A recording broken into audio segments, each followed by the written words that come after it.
Once again, we're joined by Congressman Dan Meuser to get his response to the unfolding situation in Afghanistan as we continue to await President Biden, who is set to address the nation once again, after reports that he is going to stick by this August 31st end date for us to have everyone, all of our troops withdrawn from Afghanistan.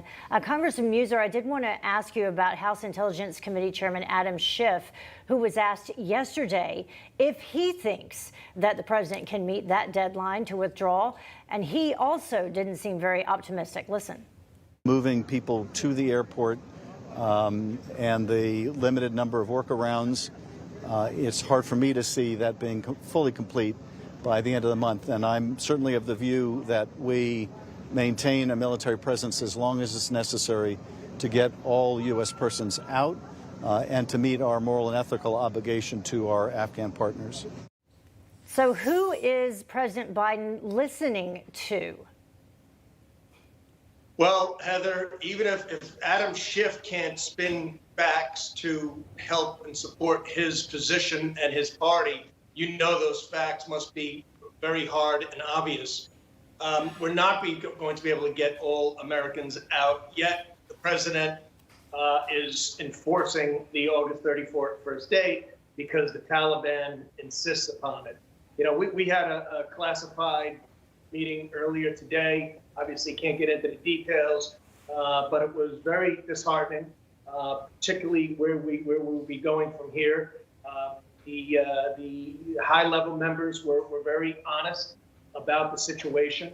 Clearly, they gave no offer as to how this happened, how we got here, what intelligence they were basing things upon.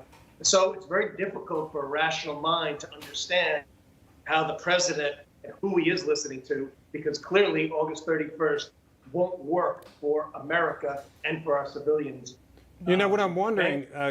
Afghanistan.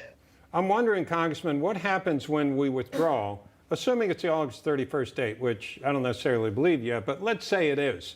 And we get out of there and we discover that there are hundreds of Americans, or even one. What's going to be the political fallout of leaving Americans to die because we were trying to hit what, frankly, is an arbitrary deadline, or a deadline being set by the Taliban? Completely tragic. They'll either be hostages or face the wrath of the Taliban, as we have seen it before. And as they speak today, they speak of Sharia law. They speak how women really can't be seen in public from an education standpoint and all. And once we are completely gone, it will get worse, as well as you have forces of ISIS coming in. We have other gang type actors that will befall Afghanistan. So it's really going to be quite a bloody mess. And meanwhile, the significant aftermath, too, is that nobody has any trust for the Biden administration, for the president of the United States. I mean, from the border, from one crisis to the next. Right now, we're in Congress. They're debating whether or not to spend $5 trillion and pass all kinds of federal election laws. So they're not facing reality. They're not living up to what the American people need us to do as America. And the American people need to weigh in with their members of Congress. But we also need to just face the reality of the situation and be strong and deal from a position of strength with the Taliban. Congressman, you talked about this intel briefing that you were in earlier today, and without getting into the specifics of it, I would imagine that one of the issues that was discussed is why we do not know the amount of Americans who are still in Afghanistan, stuck in Afghanistan, and why the Pentagon and others aren't specifying the number of Americans who are actually being lifted out to safety. When they go through the numbers, they're not including exactly how many of those are Americans. Now, is that intentional, or do we simply not know? I think it's intentional, Heather. At least give us an estimate. Here we had Anthony Blinken, the Secretary of State, telling us that we've been informing American civilians in Afghanistan for months, his words, to remove themselves, to evacuate withdraw from Afghanistan. Well, if they were doing that, they must have a pretty good idea who these people are and where they are. So there must be a reasonable estimate. We're supposedly also reaching out to them to contact them to get to the airport. So once again, if we're doing that, we must be able to count how many are on that list.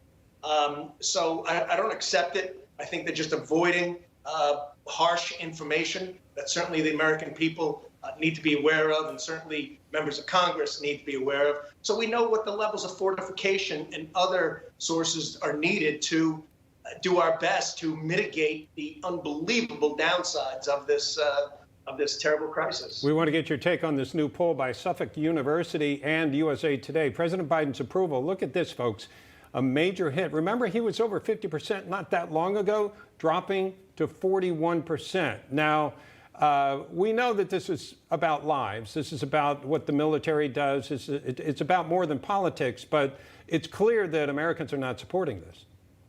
Yeah, it's about leadership, right? It's about trust. As mentioned earlier, do the American people have trust in President Biden's judgment and this White House as a whole? Certainly not. Does the world have trust? That's also a very big consideration here, since we are a so-called superpower. Is China taking advantage of this situation, which they clearly are, informing Taiwan that, hey, you can't count on your American partners, you'd better cooperate with us. So there's many, many repercussions here. Now, hopefully, they're hearing our message. They're listening to Leader McCarthy. They're listening to the military advisors, they meaning the White House, and they start responding in the manner that is constructive. All right, Congressman Dan Meuser, thank you very much for joining us. We appreciate the insight. Thank you, Heather. Thank you, Bob. Well, to keep this